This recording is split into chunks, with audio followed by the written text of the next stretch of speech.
Edgelord who blackballed the villain before the DM could do the same to us.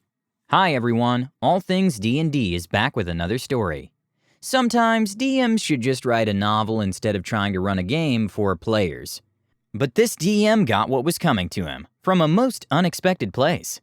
Listen to this glorious tale of Edgelord versus Edgelord with an amazing ending. For a while, I'd wanted to get into D&D, but didn't know exactly where to start. At the time, I wasn't very internet savvy, and I didn't know a lot of people that played it. Eventually, however, I found a game store with a DM that hosted sessions and seemed to be recently open. I brought my friend Drew along, and we rolled up our characters with a couple of other new guys.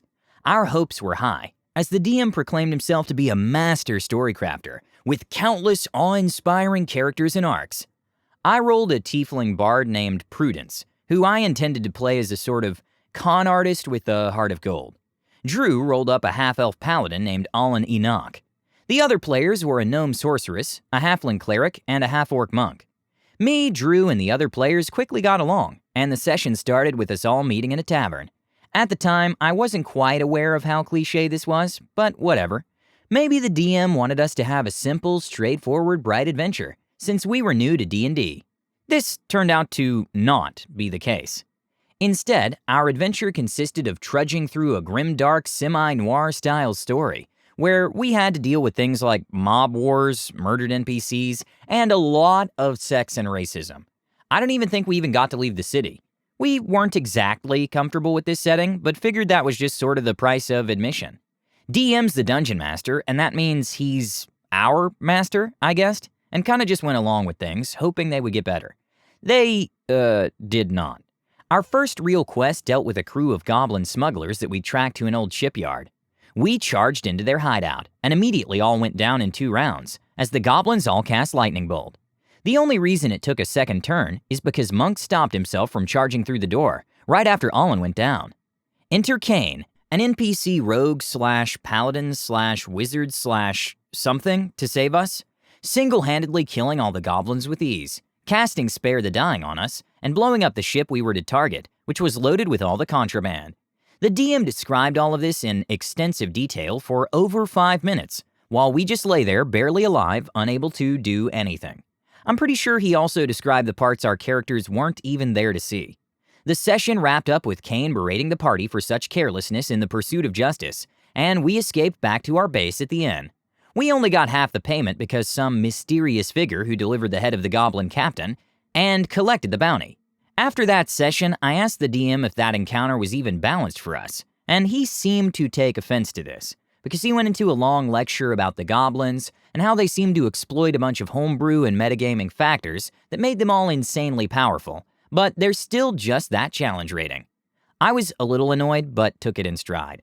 Okay, I figured, maybe we're supposed to take a more stealthy tactical approach, and this super guy is just meant to represent how powerful we were to become in the end.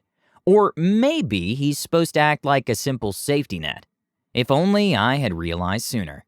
We met again, and this time we tried to stealth our way around the hideout of a bunch of thieves. After a heist to catch them unawares, the DM abruptly tells us to roll for initiative. We apparently all just got caught with no chance or save. Immediately, we're beaten down by a bunch of thieves that were just as broken as his goblins. And again, Kane came in to save the day. The DM gave a very lengthy, detailed, and enthusiastic description of him tearing apart the thieves, saving us and talking down to us like we were dumb children.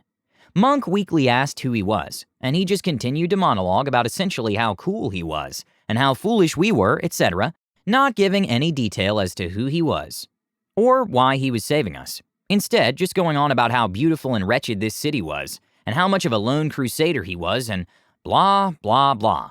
In addition, Kane seemed to curse like a sailor, with his favorite word being goddamn.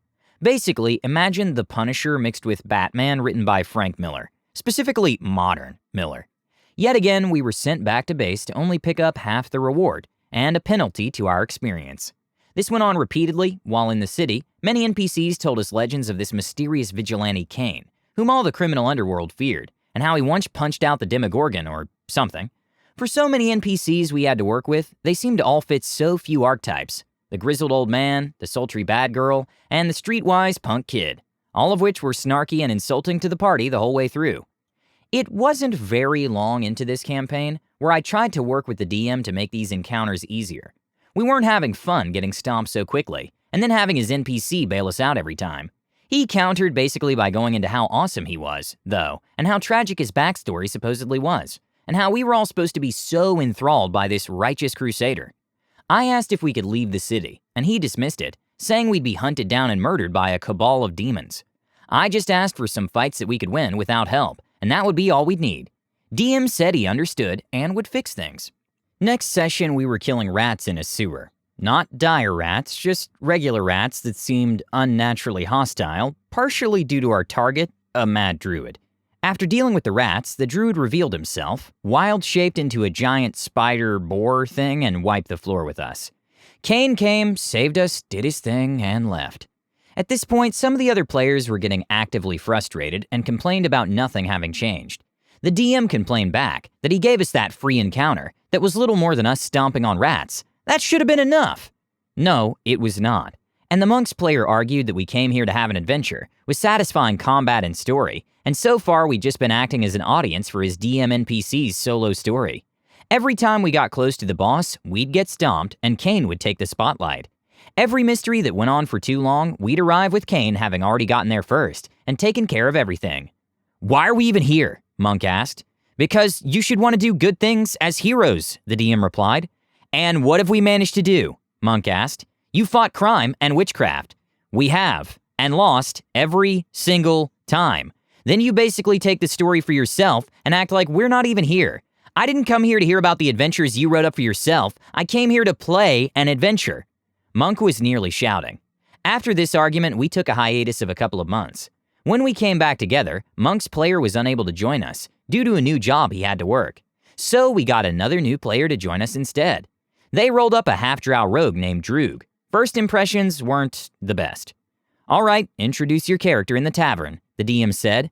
"He sits quietly in a dark corner, looking at a piece of paper. He doesn't say anything upon seeing you."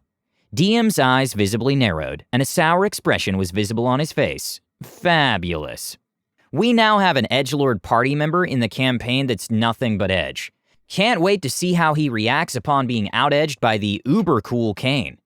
One of the few things that kept this campaign going was the RP between us. Cleric and Sorceress were a charming pair that formed an adorable little romance as the two players gradually started to date each other. Monk and Drew played as phenomenal rivals, always trying to outdo each other, while still working together. Me and Drew were like a typical buddy cop duo, with me being the wacky trickster, and him being the honorable warrior that still got his jokes. In fact, Drew played Alun great himself, able to balance a thirst for vengeance, being an Oath of Vengeance paladin, and righteousness, without being so preachy or inflexible with the group, and displayed great depth with it. And now we have an Edgelord whose character barely responds beyond, "He looks at you with apathy but understanding, and gives you a nod. He glances your way before sternly shaking his head," or maybe saying a sentence of about 5 words or less. However, remarkably, he seemed to play all right, not murdering any guards, creeping on NPCs, nor stealing anything we didn't need. He just didn't RP much, so it seemed. I felt a little bored with him, but tolerated him. Shortly into our session with the new guy, we find the dead, mutilated body of the half-orc monk, hung from a tree with a message directed at us. We were on the case. Now it was personal, and Alan filled in Droog as to what was going on. We followed the trail to the hideout of the boss, a Goliath wizard that was the right hand of the BBEG, who had stolen a rare set of silver pearls that had magical properties. What's more, he was the one that killed the monk, and even tortured and killed a major character from Alan's backstory, as he told Droog. He even shared a picture the DM made. We rolled initiative, and immediately 4 of us were caught by a hold person spell. I gave a frustrated look at the DM, who looked excited for something special to come. He began to monologue through the wizard to us, about how Alan was so weak and helpless, while he defiled his sister. However, Droog was still active, and ran at him with his dagger. "He casts heat metal on the rogue," the DM said. "What? But he's already casting hold person on us." "He's a warcaster and can cast another spell, while maintaining concentration for it," he said with a satisfied expression. Droog failed his con save, and thus had to drop his dagger, after taking the damage, while still running at him, sliding between his legs. "Your hand is badly burned and hot to the touch. What do you do before he crushes you?" the DM asked. Droog's player stared down at the map, then to his character sheet, then to the wizard's pick, his eyes darting between them, with a worried expression on his face, but also hinting at an idea in his head. At this point, I wasn't paying much attention, because I was expecting Kane to save us again and steal the show like always. Droog's player said, I grab his balls. Huh, make a dexterity check. DM snorted out a laugh. 19. Huh, well, alright, you got a hold of him. Now all you've got is your pitiful bonus action. Tell me, what do you do? I squeeze his testicles as hard as I can. I use a strength check, right? What? The room was silent for a solid minute. The DM thought Droog was grabbing for the stolen pearls, but now he instead had his hands around jewels even more precious to the wizard.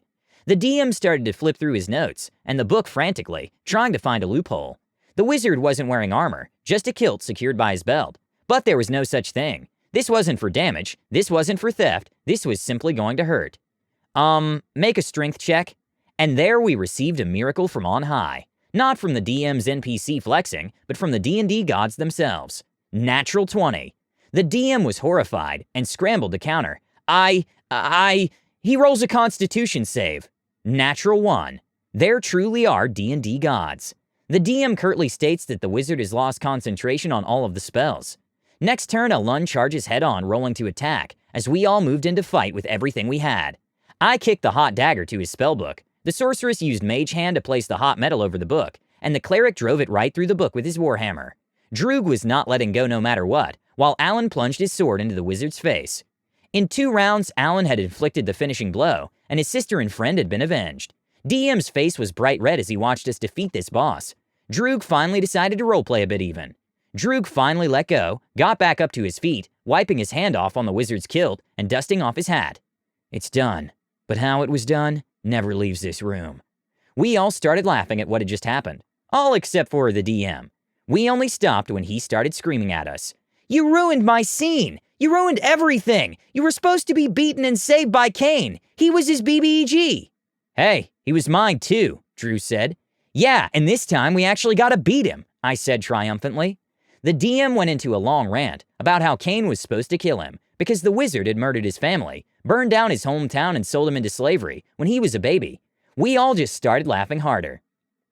The campaign ended after that, and the DM never wanted to play with us again, but that moment will be one I will always cherish as my first glorious victory in D&D. In the follow-up, we became friends with Droog's player and invited him to play with Monk's player as well. And just as it so happened, he'd become a DM himself. Sometimes you have to grab life by the balls, or in this case, an evil wizard. The DM got what was coming to him, and that was a glorious ending. Please let us know what you think and comment below. Don't forget to subscribe to our channel, All Things D&D. Our videos are posted every Tuesday and Friday, so stay tuned for more amazing Dungeons & Dragons content.